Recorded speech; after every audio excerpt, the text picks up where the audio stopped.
it's Elle and welcome back to my channel. So a few people have actually requested this before, and I've also just been meaning to film a tattoo tour for a while now, so here it finally is. Honestly, I don't have many large pieces. I'm not like super tatted, I don't have full sleeves, but I have gotten a handful of tattoos over the past 8 years, I want to say, so I think it would just be really fun to walk down memory lane and talk about every single piece that I've gotten. I'll try my very best to go in the order that I got everything, but again, it's been like 8 years since I've gotten some of them, so it's been a while. The very first tattoo that I ever got was below my collarbone, and it's a quote that says, "Live passionately and sincerely." And before you say anything, is it cringe? A little. But do I regret it? I mean, not really, because it is my very first tattoo, so there is a little bit of sentimental value tied to it. I'm not gonna lie though, I found this quote on Tumblr back in the day, and I also found this font on Microsoft Word, so this was definitely pre-graphic designer Elle. I remember it was during spring break in college and I was visiting my hometown. I was with my childhood best friend and my sister, and one night we just spontaneously decided to get tattoos. It was a super stormy night, so not that many shops were open except for this one, luckily. Honestly, this was probably the most painful tattoo that I have ever gotten out of all of my tattoos, and I don't know if it's just because it was my first tattoo, but I remember vividly just laying there and thinking about Taco Bell the entire time and how I was gonna reward myself with tacos if I got through this, just to distract me from like the pain. But yeah, this is how it turned out. Like I said, I don't really regret getting this tattoo, even though it is a little bit cringy, because it just has a really fun story and memory tied to it. So yeah, it has a special place in my heart. My next couple of tattoos were this crescent moon one and this rose tattoo in my inner arms. And I remember discovering this all-female owned tattoo shop in Alameda called Pretty in Ink, and I just thought it was really cool and I wanted to get a tattoo there. Since I was still getting started with my whole tattoo journey, I was a little reluctant to get any large pieces, but I also just really wanted to get a Sailor Moon inspired tattoo. So I opted for something small, and that was kind of a reflection of that. So this crescent moon is a reflection of Sailor Moon, of course, and this rose is a reflection of Tuxedo Mask. Honestly, not much else to say about this other than that they're really cute and delicate tattoos, so I really do still love them. So after I got these tattoos, I actually took a little bit of a break. I didn't get a tattoo for like another 2 years.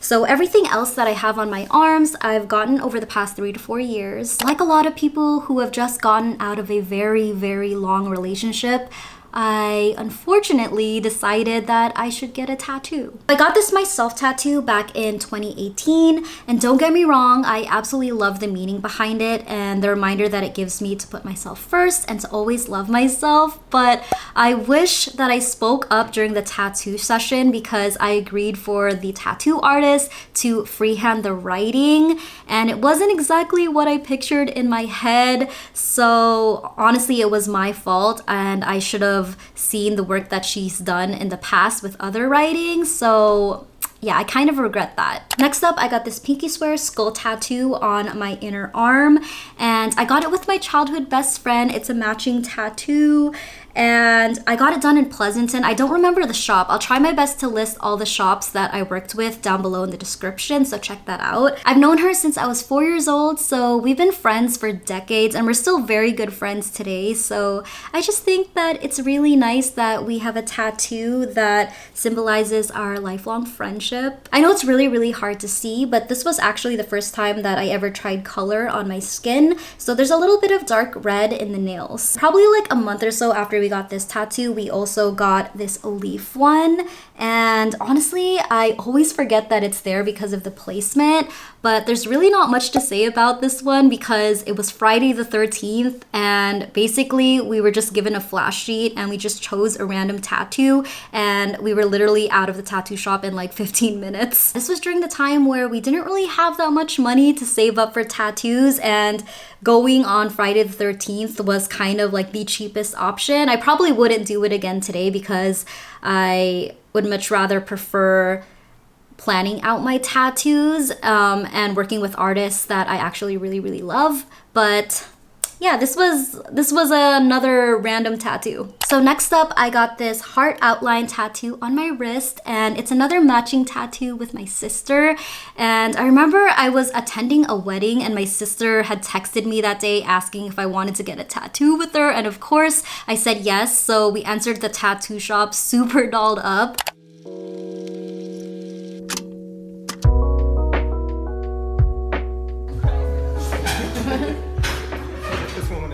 It was a super fast process. I mean, it's such a small tattoo, so it took like 15 minutes to do. We're actually still trying to convince my mom to also get the same matching tattoo as us so that all three of us have this. I think she's on the verge of saying yes, so maybe the next time that she visits us from the Philippines, we'll be at a tattoo shop, maybe? Yeah, hopefully we'll all have these tattoos. And if you're watching this, get a tattoo with us. So the first big character piece that I ever got done was this Sailor Moon tattoo, and I actually documented the whole experience on my YouTube last year, so if you haven't seen that video yet, you can click above. But this is one of my favorite pieces that I've ever gotten done. It was by erltattoo in Burlingame, California, and she just did such an incredible job. I love all of the detail that she put into it. I actually took a screenshot from the anime itself, and I just loved the clouds that were behind her, so I just thought it was a beautiful scene to tattoo.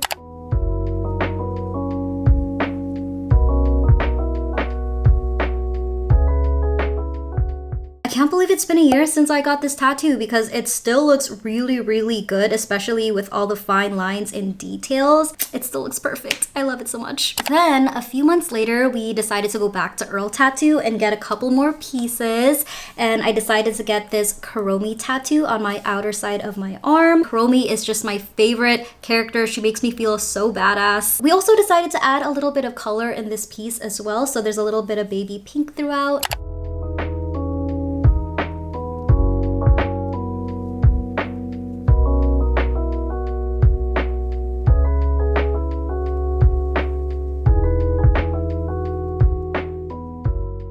During that same tattoo session, I also got matching Soot Sprite tattoos with my partner Sean for our 3-year anniversary, so this one is really special to me.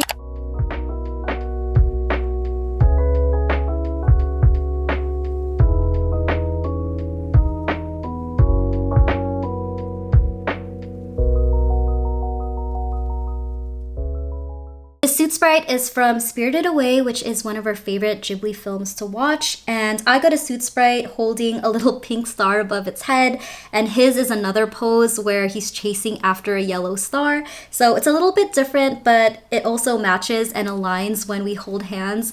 Yeah, I know it's a little corny, but I love this one so much. The next tattoo is also a Studio Ghibli one. It's of Calcifer from Howl's Moving Castle, and this one was actually from an Instagram giveaway that I won, and the tattoo artist is cat.inks based in San Jose, California, and she did such a great job. She had me choose from one of her flash sheets, and when I saw Calcifer on it, I just immediately knew that I wanted that one because Howl's Moving Castle is my favorite Studio Ghibli movie of all time, so I think she did such a wonderful job on this. So funny story, cat.inks, who did my Calcifer tattoo, reached out to me on Instagram after our tattoo session and asked me if I wanted to get another tattoo done by her because the first winner of her giveaway never responded, so of course I said yes. Basically, I found an old coloring book of the Powerpuff Girls and scanned it, and I took it to Photoshop and added my own sparkles throughout, and Kat did such an amazing job with this tattoo.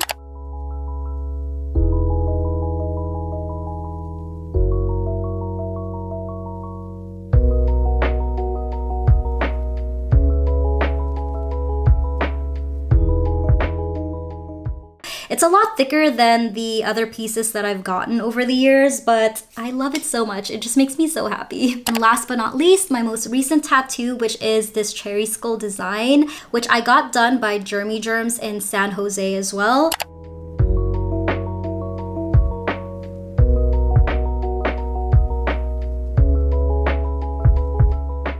And And again, I documented the whole experience not too long ago, so if you haven't seen that video, I'll link it above.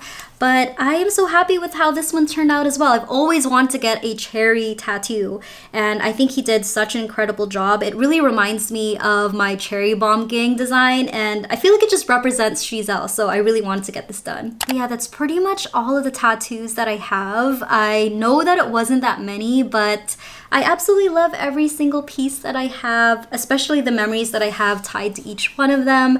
I do plan on getting more tattoos in the future when I save enough money. Definitely more anime related tattoos, similar to the Sailor Moon one that I have here. I know one that I really want to get is a scene from the movie Your Name, which is one of my favorite anime films. I think that would look really beautiful. I also want to get a Haku dragon tattoo from Spirited Away at some point, but yeah.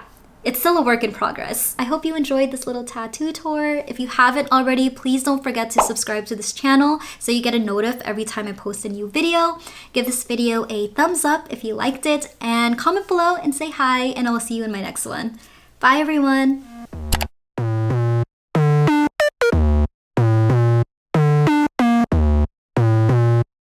When the music entra, dale, vete para allá. Solo déjame bailar, solo déjame pelear. When the music entra, dale, vete para allá. Solo déjame